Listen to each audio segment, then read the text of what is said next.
The gale-force winds of the Atlantic screamed against the windows of the old cottage, a sound that usually meant Grandma Rose would be tucking me into bed with a story. But tonight, at 84, she wasn't the storyteller anymore. She was the story itself, and she was fading. She sat in her velvet wingback chair, staring toward the horizon where the Blackrock lighthouse sliced through the dark with its rhythmic, sweeping beam. Her eyes, once as sharp as sea glass, were clouded with the fog of dementia. "He's late, Eleanor," she whispered, her voice like dry parchment. "The tide has turned and Thomas hasn't sent the signal," he promised. I knelt by her side, rubbing her cold, papery hands.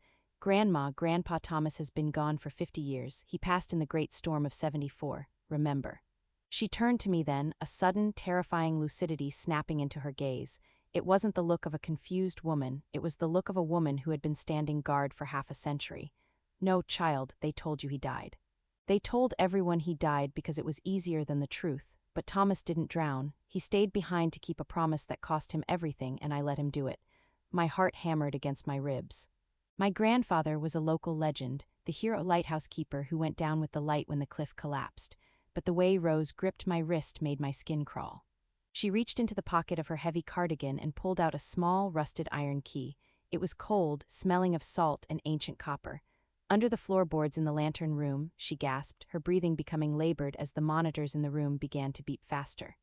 "The letters he never sent, the letters that prove what really happened that night. You have to find them before Clara gets here. She's coming for the deed, Eleanor, but she's really coming for the secret." Before I could ask another question, the front door of the cottage creaked open, admitting a blast of freezing rain and a tall, shadowed figure in a black trench coat. It was my great-aunt Clara, and she wasn't carrying a suitcase, she was carrying a crowbar. Aunt Clara stepped into the warm glow of the living room, the rain dripping off her coat like ink. She didn't look like a grieving sister. She looked like a predator, her eyes immediately locked onto the rusted key in my hand. For years, Clara had lived in the city, only visiting when Grandma's health took a turn for the worse. Now I knew why. "Give me the key, Eleanor," Clara said, her voice devoid of its usual sugary coating. "Rose is confused. She doesn't know what she's saying. That key belongs to the estate, and I am the executor." I stood up, tucking the key into my jeans pocket. "Grandma just told me Grandpa didn't die the way we thought. What is she talking about, Clara? What happened at Blackrock?" Clara took a step forward, the crowbar glinting in the dim light. "History is written by the survivors, dear. Thomas was a dreamer and Rose was a fool. If you go digging in that lighthouse, you'll ruin this family's name. You'll find things that are better left buried under the silt." I looked back at Grandma Rose. She had slipped back into the fog, humming a low, haunting melody, the song Thomas used to play on his harmonica. Seeing her so vulnerable ignited a fire in me I didn't know I possessed. I realized then that Rose hadn't been losing her memory, she had been protecting it. "I'm going to the lighthouse," I said, my voice steady despite my trembling knees. "The bridge is flooded and the stairs are rotting," Clara hissed. "You'll die just like he did." I didn't wait for a rebuttal. I grabbed my yellow slicker and bolted out the back door into the howling storm. The lighthouse stood a mile away, perched on a jagged finger of rock that looked like it was being swallowed by the sea. As I ran along the cliffside path, the beam of the light swept over me. For a split second, I saw a silhouette standing on the outdoor gallery of the lighthouse, a man in a thick pea coat looking down at me. But when the light swung back, the gallery was empty, and the only thing waiting for me was the sound of someone else's footsteps splashing in the mud behind me. Part 3. I reached the base of the lighthouse, my lungs screaming for air. The structure was a ghost of its former glory, the white paint was peeling like dead skin, and the iron door was orange with decay. I fumbled with the rusted key, my fingers numb. Behind me, the footsteps grew louder. Aunt Clara wasn't giving up. She was surprisingly fast for a woman in her 70s, driven by a desperation that bordered on madness. The key turned with a groan of protesting metal. I ducked inside and slammed the door shut, throwing the heavy bolt just as Clara's crowbar slammed against the exterior. The sound echoed up the hollow spiral staircase like a gunshot. "Eleanor, open this door," she screamed from the other side. "You don't understand the debt he owed. You're opening a grave." I ignored her and began to climb. The air inside was thick with the smell of whale oil, damp stone, and something else, something sweet, like the lavender sachets Grandma Rose kept in her dresser. Every step was a gamble, the cast-iron stairs groaned and swayed. As I climbed higher, I noticed something strange. The walls were covered in writing. Thousands of words were scratched into the stone. "I'm sorry, Rose, the tide is high." "Forgive me, Clara, it wasn't a lighthouse, it was a diary." I reached the lantern room, the massive glass lens rotating slowly above me, powered by an old clockwork mechanism that should have failed decades ago. The light was blinding, rhythmic, like a giant heart beating in the dark. I knelt on the floor, searching for the loose board Rose had mentioned. My fingers caught on a splintered edge near the central pedestal. I pried it up, my heart leaping into my throat. Beneath the wood lay a bundle of oilcloth tied with a piece of nautical twine. I unwrapped it carefully. Inside were dozens of envelopes, all addressed to Rose, but none of them had stamps. They had never been mailed. I opened the first one, dated November 12, 1974, the night of the great storm. "My dearest Rose," it began, "the authorities think I've been swept away just as we planned. But as I watch the lights of our cottage from here, I realize the true story of what I did to your sister is too heavy to carry to the mainland. I didn't stay to save the light, Rose. I stayed to hide the crime." Just then the glass of the lantern room shattered. Shard of glass rained down like diamonds, and the wind roared into the room, threatening to blow the letters out into the abyss. I shielded my eyes, looking toward the broken pane. A hand reached through the jagged opening, followed by the soaking wet sleeve of a trench coat. It was Clara. She hadn't come through the front door. She had climbed the exterior service ladder in a storm that would have killed a professional climber. She scrambled into the room, her face twisted with a mix of terror and triumph. She didn't look at me, she looked at the letters in my hand. "Give them to me," she panted, her voice cracking. "You have no idea what Thomas did. He didn't just stay behind. He stole my life, Eleanor. He and Rose, they built your entire family on a foundation of lies and a stolen inheritance." "What are you talking about?" I shouted over the wind. "The letters say he was hiding a crime." "What crime, Clara?" Clara lunged at me and we tumbled onto the cold metal floor. The letters scattered. I managed to grab one, the last one dated only a week ago. My eyes darted to the script. It wasn't my grandfather's rugged handwriting. It was fresh. It was neat. It was Grandma Rose's handwriting. "To my granddaughter," it read. "If you are reading this, the fog has finally taken me. You must know the truth about the night the light went out. Thomas didn't cause the accident. I did. And for 50 years, your grandfather has been living in the shadows of this coast, a prisoner of his own love for me, waiting for the day I was brave enough to tell the truth." I froze. If Thomas was still alive, where was he? He would be nearly 90 years old. "He's here, isn't he?" I whispered, looking at Clara. "That's why you're so afraid. He's not a ghost. He's been living in the caves below the lighthouse all this time."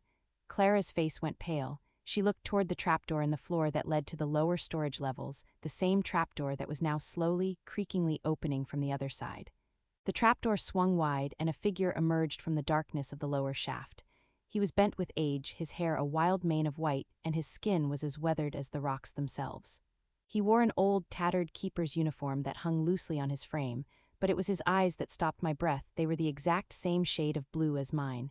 "Thomas," Clara whispered, stepping back toward the shattered window. "You were supposed to stay in the dark. We had a deal." The old man didn't look at Clara. He looked at me. A small, trembling smile touched his lips. "You look just like her," he rasped, his voice sounding like stones grinding together. "You have her spirit. Rose always said you'd be the one to find the promise." He held out a hand, and in his palm was a gold locket, the one Rose had lost the night the lighthouse fell. "The letters explain it all, Eleanor." Rose didn't mean to push Clara that night. It was an argument over the land, over the money, a sisterly spat that turned into a tragedy. Clara fell, and we thought she was dead.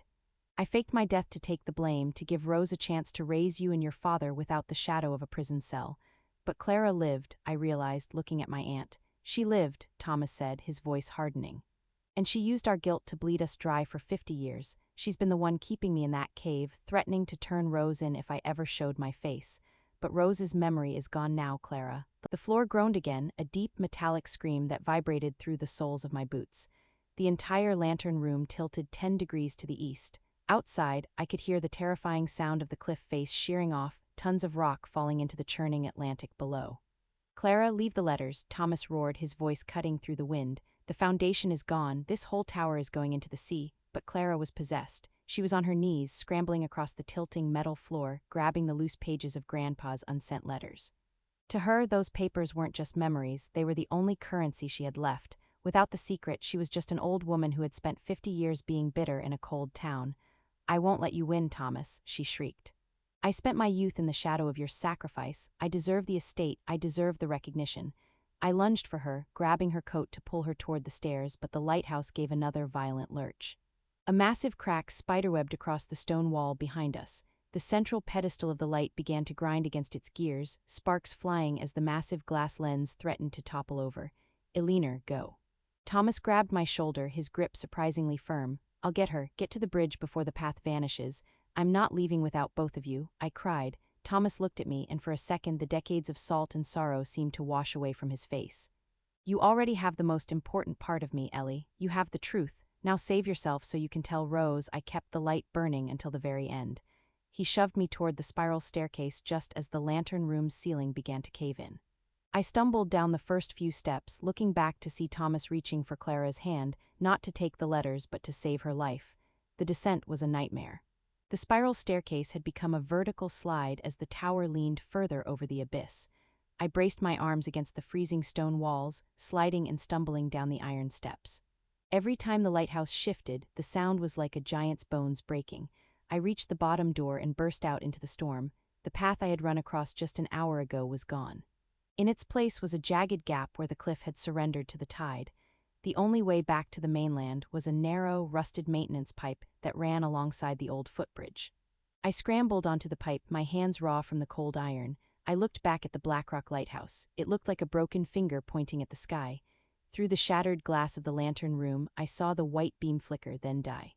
The silence that followed was more terrifying than the thunder. "Grandpa," I screamed, but my voice was swallowed by the gale. Suddenly, a dark shape appeared at the base of the tower, 2 figures. Thomas was carrying Clara over his shoulder like a sack of grain, his legs shaking as he navigated the debris. He reached the edge of the chasm and saw me on the pipe. "Catch her, Eleanor," he shouted. He didn't wait for an answer. With a strength fueled by pure adrenaline, he swung Clara across the 6-foot gap. I reached out, my fingers catching the fabric of her trench coat. I pulled with everything I had, dragging her onto the stable ground of the mainland. She was sobbing, the letters clutched to her chest, but she was alive. I turned back to reach for Thomas, but the ground beneath the lighthouse gave its final groan. "Thomas, jump," I yelled. He looked at the gap, then at the tower behind him. He didn't jump. He stood tall, looking toward the cottage on the hill where Grandma Rose's window was still lit. He touched his hand to his heart, then to his lips, a final signal. With a deafening roar, the Blackrock lighthouse slid into the ocean. The splash was so immense it felt like a tidal wave hitting the cliffside. I shielded my face as salt spray and debris rained down. When I looked back, there was nothing but the churning, black water of the Atlantic. The light was gone. Thomas was gone. I sat in the mud, gasping for air, the cold seeping into my bones. Beside me, Aunt Clara was silent. She sat with her legs splayed, the damp letters scattered around her like fallen leaves. The fire in her eyes had gone out, replaced by a hollow, haunting stare. "He saved me," she whispered, her voice barely audible over the receding storm. "After everything I did, after 50 years of keeping him in that cave, he saved me. I didn't feel pity for her, I felt a cold, hard anger. He didn't save you for your sake, Clara.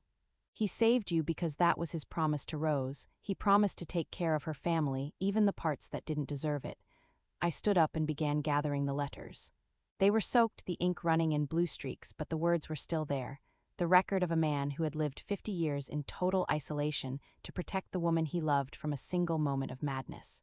"We're going back to the cottage," I said, grabbing Clara by the arm, "and you're going to tell Rose the truth. Even if she doesn't remember who you are, you're going to say it out loud."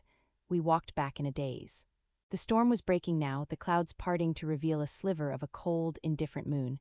As we reached the cottage, I saw the front door was wide open. My heart skipped a beat. "Grandma," I called out, rushing inside. The living room was empty. The velvet wingback chair was vacant. The only sound was the steady beep, beep, beep of the medical monitors from the bedroom. I ran into the bedroom, Clara trailing behind me like a ghost. Grandma Rose was lying in bed, her eyes wide open, staring at the ceiling. She looked younger somehow, the tension in her face smoothed away. Her breathing was thin, a shallow rattle in her chest. I sat on the edge of the bed and took her hand. "Grandma, I'm here. I found the letters. I found Thomas." Her head turned slowly toward me. For the first time in months, her eyes were clear, deep, piercing sea glass blue. She didn't look confused. She looked like she was listening to a distant melody. "The light went out, Eleanor," she whispered. "I felt it, the weight, it's lifted." Clara stepped into the room, her hands trembling. She looked at her sister, the woman she had blackmailed and tormented out of jealousy and greed. Clara sank to her knees by the bed, her head bowing. "Rose," Clara sobbed, "I'm sorry, I'm so sorry, it was my fault too. I pushed you just as hard as you pushed me. I shouldn't have stayed silent, I shouldn't have let him go." Rose reached out her other hand, the one not held by me, and placed it on Clara's head. It was a gesture of such pure, undeserved forgiveness that it made my throat ache. "It's okay, little bird," Rose murmured, using her childhood nickname for Clara. "The tide is coming in, we're all going home now." Rose looked back at me, her grip on my hand tightening one last time. "Eleanor, the locket, did he give you the locket?" I pulled the gold locket from my pocket and placed it in her palm. Rose closed her eyes, clutching the gold to her chest. She took one long, deep breath that smelled of lavender and salt air, and then the monitors flatlined. The silence in the room was absolute. Even the wind outside seemed to have held its breath. Grandma Rose was gone. Clara remained on her knees, her shoulders shaking with silent sobs. I stood there, holding the bundle of damp letters, feeling a strange mixture of crushing grief and profound peace. The lighthouse keeper's promise had been fulfilled. Thomas had kept the light burning until Rose was ready to let go, and Rose had waited until the secret was safe with me. But as I looked down at the gold locket in Rose's hand, I noticed something. The locket had popped open in her final moments. Inside weren't pictures of Rose and Thomas. There was a tiny, folded sliver of paper, yellowed with age but kept dry by the airtight seal of the gold. I picked it up with trembling fingers and unfolded it. It wasn't a letter, it was a map. A map of the caves beneath the Blackrock lighthouse with a specific area marked in red ink, and under the red mark there was a single word written in Thomas's bold hand, Reserve. My eyes widened. If Thomas had been living in those caves for 50 years, he wasn't just surviving, he was guarding something else. Something the Foundation and the town officials had been looking for since the day the lighthouse was built. Suddenly, a loud knock echoed through the cottage, not the frantic knock of a neighbor but a heavy, rhythmic thud. I walked to the front door and opened it. Standing there were two men in dark suits, their faces obscured by the shadows of their hats. One of them held up a badge. "Ms. Eleanor," the man asked, "we're with the Maritime Heritage Oversight. We understand your grandfather may have left behind certain historical assets. We're going to need to see the letters."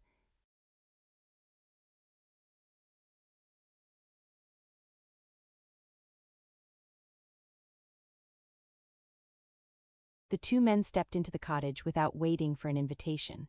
Their presence felt clinical and cold, a sharp contrast to the raw, emotional atmosphere of the room where my grandmother's body still lay. The taller one, whose badge identified him as Agent Miller, scanned the room with practiced eyes, eventually landing on the damp stack of letters on the coffee table. "You're overstepping," I said, my voice shaking with a mix of grief and fury. "My grandmother just passed away minutes ago. Have you no respect?" "We have a job to do, Ms. Eleanor," Miller replied, his voice as flat as the sea after a storm. The Blackrock Lighthouse wasn't just a beacon for ships. It was a primary node for the Atlantic Telegraph Reserve, a cache of encoded diplomatic cables from the 1970s that were never recovered. "We believe your grandfather didn't just disappear. We believe he was the custodian of those records." Clara looked up from the floor, her eyes red-rimmed. "He was a lighthouse keeper, not a spy. In 1974, the line between those two roles was very thin, ma'am," Miller said, reaching for the letters. I stepped in front of him, clutching the tiny map from the locket behind my back. "These are personal family letters. They are private property. If you want them, come back with a court order and some basic human decency." Miller stared at me for a long beat. He didn't argue, he just tipped his hat. "The lighthouse is at the bottom of the ocean now, Eleanor. Anything inside it is officially salvage. We'll be back at sunrise with the divers. I suggest you spend the night saying your goodbyes, not digging for things that don't belong to you." As they left, the silence they left behind felt heavy with a new kind of threat. I looked at Clara. "The reserve. You knew about this, didn't you?" Clara stood up, wiping her face. "I knew Thomas spent hours in the basement with a telegraph key. I thought he was just lonely, but if those men find whatever is in that cave, they'll rewrite his story. They'll make him a criminal to cover their own tracks. We have to get there first," I said, the adrenaline finally overcoming my exhaustion. "The tower is gone, Eleanor," Clara protested. "The caves are likely flooded. It's suicide." "Not all of them," I said, holding up the map. "Thomas marked the reserve above the high tide line near the old smuggler's chimney. If he lived there for 50 years, he had a way in and out that didn't involve the lighthouse stairs." Clara looked at the map, then at her sister's peaceful face. A strange resolve settled over her. "I spent 50 years taking from this family. Maybe it's time I gave something back. I know where the chimney is. We used to hide there when we were children to escape our father's temper." We left the cottage, leaving a single lamp burning for Rose. The air was crisp, the storm having washed the sky clean, leaving a canopy of indifferent stars. We hiked back toward the cliffs, but instead of the main path, Clara led me through a thicket of gnarled salt pines to a hidden crevice in the earth. It looked like nothing more than a rabbit hole, but as we cleared away the brush, a stone-lined shaft appeared, leading straight down into the darkness. "The smuggler's chimney," Clara whispered. "Thomas must have been using this to come and go at night. That's how he saw Rose's window. That's how he watched us all these years." I secured a rope to a nearby pine and began the descent. The air grew warmer as I went deeper, smelling of earth and old parchment. When my boots hit the sandy floor of the cave, I clicked on my flashlight. The beam hit a small wooden table, a single cot, and a shelf lined with tinned goods. This was it. This was the cell Thomas had occupied for 5 decades, but it didn't feel like a prison. It was decorated with hundreds of small driftwood carvings, each one a perfect likeness of Grandma Rose. I moved deeper into the cave, the sound of the distant surf echoing through the tunnels. At the very back, behind a curtain made of old sailcloth, I found the reserve. It wasn't a room full of gold or weapons. It was a massive, brass-bound trunk sitting next to an old, clicking telegraph machine that was still connected to a copper wire running deep into the rock. Inside the trunk were hundreds of logbooks, all meticulously kept in Thomas's hand. I opened the most recent one. My heart stopped. Thomas wasn't guarding diplomatic cables or spy secrets. He was recording the ocean. For 50 years, he had been documenting the rising tides, the changing currents, and the slow, steady erosion of the coastline. He had recorded every signal the Earth was sending, signals that the world was only now beginning to understand. He was a sentinel, a voice rasped from the shadows. I spun around, my light hitting a figure huddled in the corner. It was a man, but not Thomas. He was younger, perhaps in his 50s, wearing a heavy maritime sweater. "Who are you?" I demanded, my heart racing. "I'm David," the man said, stepping into the light. "I'm the one who's been bringing him supplies. I'm the one who's been transmitting his data to the universities under a pseudonym." Thomas didn't just stay behind to hide a crime, Eleanor.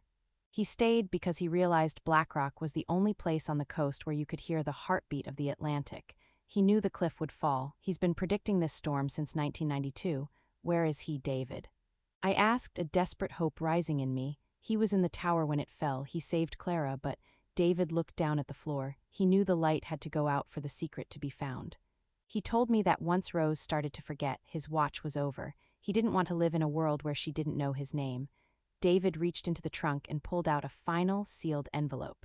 It was addressed to the people of Blackrock. He knew Miller and his team would come, David said. They aren't looking for cables. They're looking for the data in these books. This information is worth billions to the developers who want to build luxury condos on these unstable cliffs.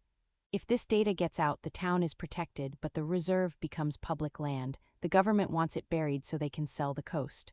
Suddenly, the sound of an engine roared above us. Bright floodlights began to bleed down through the chimney.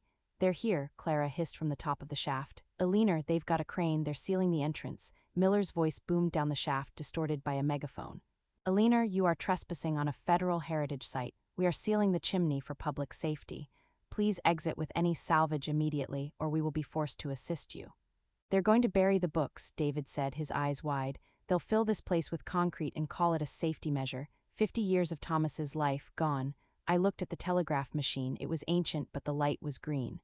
It was still powered by the lighthouse's old geothermal battery. "David, can you still transmit?" I asked. "To who?" "The universities take weeks to verify data." "Not to the universities," I said, grabbing the last letter Thomas had written.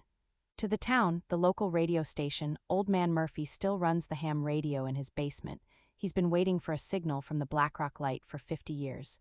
David's fingers flew over the telegraph key. It wasn't Morse code, it was a digital burst, a modern adaptation Thomas had taught him. Click, click, tap, click, click, tap. "I'm sending the promised protocol," David whispered. "It's a master file. It's every logbook, every tide chart, every proof of the crumbling cliffs. It's going to every screen in Blackrock that's connected to the local net." Above us, the sound of the crane grew louder. A massive slab of concrete was being swung into place over the chimney. "Clara, get out of there," I shouted. "I'm not leaving you," she yelled back, her voice defiant. The concrete slab began to descend, blotting out the stars. But just as the darkness was about to become absolute, the sound of the crane suddenly stopped. It was replaced by something else. The sound of car horns, dozens of them, then hundreds. I looked up through the narrowing gap. The cliffside was suddenly flooded with lights, not the cold, white lights of the agents, but the warm, yellow headlights of the townspeople. They were coming. The dawn broke over Blackrock with a clarity that felt almost holy. The storm was a memory, leaving behind a shoreline reshaped by the sea. Miller and his team had retreated under the glare of the townspeople and the local news crews. The reserve was no longer a hidden secret, it was the town's shield. With the data public, the cliffs were declared protected land, effectively ending the developers' dreams of luxury high-rises. But as the crowd thinned and David began organizing the logbooks with a team of researchers, a heavy silence settled over me. I stood on the edge of the cliff, the map from the locket still crumpled in my hand. You found it all, Eleanor, Clara said, walking up behind me. She looked older, but the bitterness that had etched lines into her face for 50 years had softened. The town is safe. Thomas is a hero. Isn't that enough? There's one thing left, I whispered. I pointed to the very bottom of the map, below the red mark for the reserve. There was a tiny, faint arrow pointing toward a hidden shelf of rock just above the waterline, accessible only when the tide was at its lowest. He marked a second spot. He called it the keeper's payout. Clara frowned. A payout? Thomas didn't care about money. He wouldn't have hidden gold. It's not gold, I said, looking at the retreating tide. The water was pulling back, revealing the dark, weed-choked ribs of the cliff. It's a promise, the actual promise. I climbed down the slippery rocks, the smell of salt and decay strong in the morning air. Clara followed, her breath hitching as we reached a small, natural alcove hidden behind a curtain of hanging kelp. Inside, tucked into a dry crevice, was a small, waterproof metal box. I pulled the box out. It was heavy, sealed with wax to keep the ocean out. I didn't open it immediately. I sat on a flat rock, the cold Atlantic spray misting my face. Open it, Eleanor, Clara urged, her voice trembling. Let's see what cost him 50 years of his life. I broke the wax seal and pried the lid open. Inside there were no documents, there were no logbooks. Instead there was a stack of photos, the kind taken with an old bellows camera. They were of Rose and Clara when they were children playing in the surf. There was a lock of blonde hair tied with a blue ribbon, and at the bottom, a single handwritten letter dated the day I was born. To my Rose, I read aloud. They say time is a thief, but here in the dark, I've found that time is actually a builder. It builds a bridge between who we were and who we must become. I took the blame for that night not to save you from a cell, but to save you from the person you were becoming. I wanted you to have a life of peace so that when we finally met again, your soul would be light enough to fly. The letter continued. The payout isn't for us, Rose, it's for the little bird. Under the photos, you'll find the deed to the lighthouse point. I didn't buy it with money. I bought it with the years I gave to the maritime oversight. It belongs to Clara now. My last promise to you was to make sure she was never forgotten. Clara let out a sob that sounded like it came from the very center of her being. She reached into the box and pulled out the deed. It wasn't just a legal document, it was an olive branch from a dead man. As Clara clutched the deed, a small, silver key fell out from between the pages of the letter. It was identical to the one Grandma Rose had given me, but it was polished and new. Where does this go? I asked, looking at the key. There's a small iron locker in the cottage, Clara said, her voice thick with emotion. Behind the pantry. Rose told me it was empty, that she'd lost the key years ago. She used to sit in front of it and weep when the wind got too loud. We climbed back up the cliff, leaving the researchers and the noise behind. We walked back to the cottage where my father had arrived. He was standing in the doorway, his eyes red, looking at the empty wingback chair. Dad, I said, hugging him, there's something we need to do. We moved to the kitchen and pulled back the heavy oak pantry. Hidden behind a false back was a small, recessed iron safe. I inserted the silver key. It turned with a smooth, silent click. Inside the safe was a single, leather-bound book. On the cover, in elegant gold leaf, were the words, "The Songs of the Sea." I opened it. It was a collection of sheet music, melodies written by Thomas during his long nights in the cave. But as I flipped through the pages, I realized they weren't just songs. Between the lines of music, Thomas had written the unsent letters Grandma had mentioned. They weren't the ones David had found. These were the private ones. The letters in the book were the most beautiful things I had ever read. They were daily accounts of his love for Rose. He wrote about the way she laughed, the way she smelled of lavender, and the way he could see her reflection in the lighthouse lens every night at midnight. December 14, 1985, one entry read, I saw the Christmas tree in the window tonight. I saw you lift little Eleanor up to put the star on top. My heart broke, but then I remembered. A star only shines because of the darkness around it. I am your darkness, Rose, so that you can be her light. As I read the letters to my father and Clara, it felt as if the room was filling with a warmth that had been missing for decades. The lost promise wasn't a hidden treasure or a secret document. It was the fact that Thomas had never truly left her. He had been the keeper of her happiness, standing guard even when she didn't know he was there. He was always here, my father whispered, tears streaming down his face. All those times I felt someone watching me from the cliff. It wasn't a ghost, it was my father. But the final page of the book was different. It wasn't a letter. It was a set of instructions for a final signal. When the light goes out for the last time, it read, look to the North Star. The lighthouse wasn't the only beacon. Part 20, we stepped out onto the porch of the cottage. The sun was setting, painting the sky in shades of bruised purple and gold. We looked toward the north, where the Blackrock lighthouse had once stood. Suddenly, a tiny, brilliant flash of white light erupted from the very tip of the cliff, not from the water, but from a hidden solar-powered beacon Thomas had installed years ago on a jagged needle of rock that remained after the collapse. It wasn't a sweeping beam, it was a steady, pulsing rhythm, long, short, long. "What is it saying?" I asked. David, who had walked up the path to join us, looked at the light and then at his telegraph manual. His eyes widened. "It's a code, Eleanor, an old." The weeks following Grandma Rose's funeral were a blur of activity. The reserve data had triggered a massive shift in how the state viewed coastal preservation, but while the world was focused on the science, our family was focused on the spirit. Clara had officially signed the deed of the lighthouse point over to a local trust, ensuring it would remain a memorial park forever, the Rose and Thomas Sanctuary. I sat in the cottage one evening, surrounded by the boxes of Thomas's driftwood carvings. My father had decided to move back into the house, unable to leave the air that still felt heavy with his parents' presence. "There's one thing that still bothers me, Ellie," my father said, looking at the Songs of the Sea book. In the very last letter, Thomas mentioned a watcher's debt. He said he owed someone for the 50 years of silence. David was only a boy when Thomas started living in those caves. Someone else must have known.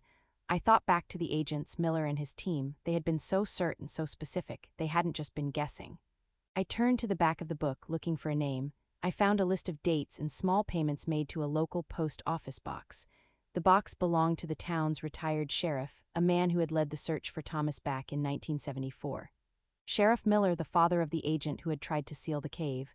"He knew," I whispered. "The sheriff knew Thomas was alive. He kept the secret for 50 years and his son was the one trying to bury it." The phone rang. It was David, his voice sounding urgent. "Eleanor, you need to come to the point. The divers just pulled something from the wreckage of the lantern room. It's not a book, it's a trunk." I raced down to the point. A salvage crane was parked on the cliff and a heavy, barnacle-encrusted metal trunk sat on the grass. Agent Miller was there, but he wasn't wearing a suit. He was in plain clothes, looking defeated. "My father died last year," Miller said as I approached.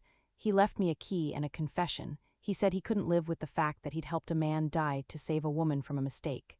He told me the reserve was a lie I should use to get the state to pay for the recovery. He just wanted Thomas to be found so he could be buried properly." I looked at the trunk, and the diplomatic cables, the spy secrets. "A cover story," Miller admitted, looking at the ocean. "My father knew no one would care about a lonely old man, but they'd care about a national security threat. He manipulated the system to make sure the search for your grandfather would never stop, even after he was gone." We opened the trunk. Inside was Thomas's original keeper's uniform, perfectly preserved in a vacuum-sealed bag. On top of it sat a small wooden box containing 2 wedding rings, one gold, one silver. There was a note taped to the bag, "For the one who finishes the story, give these back to the sea when the heart is ready." Thomas hadn't wanted the reserve to be his legacy. He had used the mystery to ensure that eventually someone would come looking for him, bringing his story back to his family. He had played a 50-year game of chess against time, and he had won. The town gathered at the point for the final ceremony. We didn't have a casket for Thomas, the ocean had already claimed him. Instead, we had the trunk and the rings. David stood by the podium, his voice echoing across the cliffs. "Thomas wasn't just a keeper of a light, he was a keeper of a promise. He showed us that love isn't just a feeling, it's a long-term commitment to the truth, even when the truth is hidden in the dark." I stepped forward, holding the 2 rings. The townspeople were silent, the only sound the rhythmic crashing of the waves against the new shoreline. I looked at Clara, who was standing tall, her hand resting on my father's shoulder. The little bird had finally found her nest. "Grandma Rose used to say that the lighthouse didn't tell ships where to go," I told the crowd. "It just told them where they were. My grandfather did the same for us. He stayed in the dark so we could find our way back to each other." I walked to the edge of the cliff, the very spot where the final signal had flashed. I held the rings out over the water. They caught the afternoon sun, sparkling like the eyes of the 2 people who had loved each other across a chasm of 50 years. I let them go, they fell silently, disappearing into the foam. That night, for the first time in my life, I didn't feel the melancholy that had always followed me. The search for answers was over. As I walked back to the cottage, I saw a light flickering in the distance. It wasn't a beacon and it wasn't a car, it was the smuggler's chimney. Someone was down there. I climbed down the shaft one last time. David was there, packing up the last of the logbooks, but he wasn't alone. Sitting on the cot was a young man, barely 20, with the same thoughtful eyes I saw in my own reflection. "This is my son Thomas," David said.